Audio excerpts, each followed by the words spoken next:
2034 সালের মধ্যে $1 ট্রিলিয়ন অর্থনীতি হতে চায় বাংলাদেশ। শুনতে দারুণ, কিন্তু প্রশ্ন হলো এই লক্ষ্য কতটা বাস্তবসম্মত।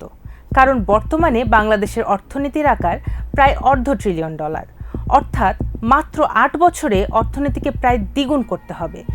এজন্য দরকার হবে রেকর্ড 9% বার্ষিক প্রবৃদ্ধি। এদিকে বছরের প্রথম প্রান্তিকে জিডিপি বেড়েছে মাত্র 2.2% হারে। অর্থনীতিবিদরা বলছেন, শুধু উচ্চাভিলাষী লক্ষ্য ঘোষণা করলেই হবে না। এই লক্ষ্য অর্জন করতে হলে দরকার নিরবচ্ছিন্ন গ্যাস ও বিদ্যুৎ, দেশি বিদেশি বিনিয়োগের বৃদ্ধি, ব্যাংকিং খাতের গভীর সংস্কার, উন্নত অবকাঠামো, দক্ষ জনশক্তি, সুশাসন এবং উৎপাদনশীলতার বড় উন্নতি। কিন্তু বাস্তব চিত্র বলছে বাংলাদেশ এখন ঠিক উল্টো চ্যালেঞ্জগুলোর সঙ্গে লড়াই করছে। সরকার যেখানে 1 কোটি আনুষ্ঠানিক কর্মসংস্থান তৈরির লক্ষ্য নিয়েছে, সেখানে গত 2 বছরে 4 শতাধিক কারখানা বন্ধ হয়ে গেছে। এর মধ্যে উল্লেখযোগ্য সংখ্যক ছিল তৈরি পোশাক ও টেক্সটাইল কারখানা। ফলে লাখ লাখ শ্রমিক কর্মহীন হয়েছে। বিদেশি বিনিয়োগও আশাব্যঞ্জক নয়। গত বছর বাংলাদেশে এসেছে $2 বিলিয়ন কম নেট বিদেশি বিনিয়োগ। এমনকি আফ্রিকার উদীয়মান দেশ উগান্ডাও বাংলাদেশের চেয়ে বেশি বিদেশি বিনিয়োগ আকর্ষণ করেছে। দেশীয় বেসরকারি বিনিয়োগও দীর্ঘদিন ধরে দুর্বল। সরকার চলতি অর্থ বছরে 6.5% প্রবৃদ্ধির লক্ষ্য নিয়েছে, কিন্তু আন্তর্জাতিক সংস্থাগুলোর পূর্বাভাস অনেক কম। এর মধ্যে সবচেয়ে আশাবাদী পূর্বাভাস দিয়েছে এডিবি, 4.5%। অন্যদিকে বাংলাদেশের অর্থনীতি নিয়ে বর্তমানে সবচেয়ে নিবিড়ভাবে কাজ করা আইএমএফ বলছে প্রবৃদ্ধি নেমে আসতে পারে মাত্র 3.5%। বিশ্বব্যাংকের পূর্বাভাস 3.9%। অর্থাৎ সরকারি লক্ষ্য আর আন্তর্জাতিক মূল্যায়নের মধ্যে বড় ধরনের ব্যবধান রয়েছে। গত দশকে বাংলাদেশ টানা 4 বছর 7% বেশি প্রবৃদ্ধি অর্জন করেছিল।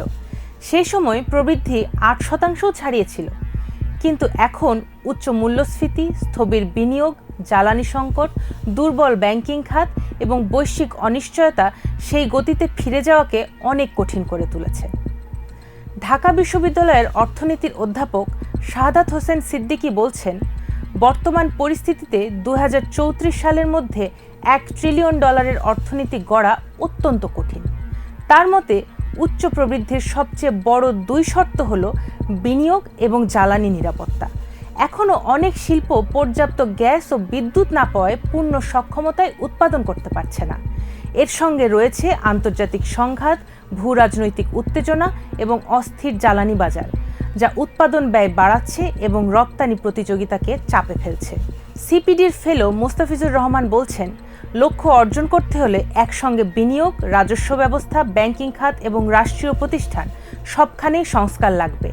একই সঙ্গে দরকার বিনিয়োগকারীদের জন্য সিঙ্গেল উইন্ডো সেবা, দ্রুত লজিস্টিক্স সংস্কার, নিরবচ্ছিন্ন গ্যাস, নির্ভরযোগ্য বিদ্যুৎ, আরও দক্ষ বন্দর এবং দ্রুত পণ্য খালাস ব্যবস্থা। অর্থনীতিবিদরা আরও বলছেন, উচ্চ সুদের হার নতুন বিনিয়োগ নিরুৎসাহিত করছে, আর ব্যাংকিং খাতকে আরও স্বচ্ছ, দক্ষ ও প্রতিযোগিতামূলক না করলে অর্থায়নের খরচ কমবে না, আর্থিক স্থিতিশীলতাও ফিরবে না। আরেকটি বড় চ্যালেঞ্জ রাজস্ব আদায়। বাংলাদেশের কর জিডিপি অনুপাত 8%-এর নিচে, যা সমধর্মী অর্থনীতিগুলোর মধ্যে সর্বনিম্ন। অর্থনীতিবিদদের মতে উচ্চ প্রবৃদ্ধি ধরে রাখতে এটি 13 থেকে 14% উন্নীত করা দরকার। এর মধ্যেই আসছে এলডিসি থেকে উত্তরণ। এটি বাংলাদেশের জন্য আন্তর্জাতিক স্বীকৃতি হলেও এর ফলে অনেক শুল্কমুক্ত ও বিশেষ বাণিজ্য সুবিধা শেষ হয়ে যাবে। তাই ভবিষ্যতে শুধু বাণিজ্য সুবিধার উপর নির্ভর করলে হবে না। প্রতিযোগিতা করতে হবে উৎপাদনশীলতা, প্রযুক্তি, উচ্চ মূল্য সংযোজন, দক্ষ জনশক্তি, শ্রমবাজার সংস্কার এবং দক্ষতা ভিত্তিক প্রণোদনা ব্যবস্থার উপর ভর করে। যদিও সরকার এই উত্তরণ 3 বছর পিছিয়ে দেওয়ার আবেদন করেছে। বাংলাদেশ টেক্সটাইল মিলস অ্যাসোসিয়েশনের সভাপতি শওকত আজিজ রাসেল বলছেন, এলডিসি উত্তরণের সময় যখন দেশের উৎপাদন খাতকে আরও প্রতিযোগিতামূলক হওয়ার কথা, তখন বাংলাদেশ বরং আমদানি নির্ভর হয়ে পড়ছে। ফরেন ইনভেস্টর্স চেম্বারের সভাপতি রূপালী হক চৌধুরী বলছেন, বর্তমানে এফডিআই জিডিপির মাত্র 0.3%। এটি আগামী কয়েক বছরে 1 থেকে 1.5% উন্নীত করতে হবে। তার মতে অবকাঠামো উন্নয়ন, জ্বালানি নিরাপত্তা এবং নীতিগত স্থিতিশীলতাকে সর্বোচ্চ অগ্রাধিকার দিতে হবে। ইন্টারন্যাশনাল বিজনেস ফোরাম অব বাংলাদেশের সভাপতি হুমায়ুন রশিদ বলছেন, বন্দর, এনবিআর, লাইসেন্সিং ব্যবস্থা এবং ব্যাংকিং খাতে কার্যকর সংস্কার জরুরি। তার মতে, মৌলিক সমস্যাগুলোর সমাধান না করে শুধু বড় লক্ষ্য ঘোষণা করলেই কাঙ্ক্ষিত ফল আসবে না। পলিসি এক্সচেঞ্জ বাংলাদেশের চেয়ারম্যান ও সিইও এম মাসরুর রিয়াজ বলছেন, বাংলাদেশের প্রবৃদ্ধি এতদিন মূলত তৈরি পোশাক শিল্পের উপর নির্ভর করেছে। এখন নতুন রপ্তানি খাত গড়ে তুলতে হবে। আগামী 3 থেকে 5 বছরে যদি এসব খাত থেকে কয়েক বিলিয়ন ডলারের অতিরিক্ত রপ্তানি আয় আসে, তাহলে প্রবৃদ্ধিও গতি পাবে।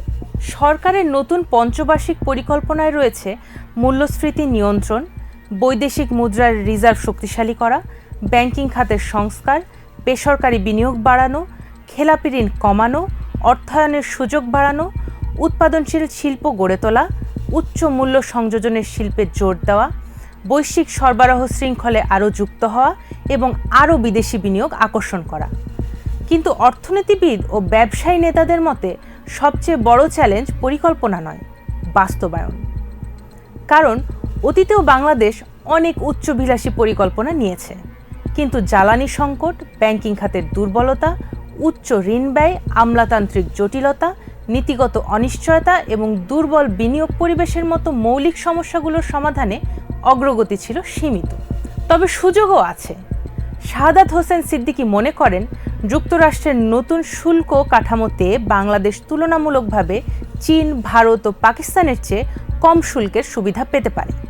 যদি প্রযুক্তি, উৎপাদনশীলতা এবং উৎপাদন দক্ষতা বাড়ানো যায়, তাহলে যুক্তরাষ্ট্রে তৈরি পোশাক ও চামড়াজাত পণ্যের রপ্তানি আরও বাড়তে পারে।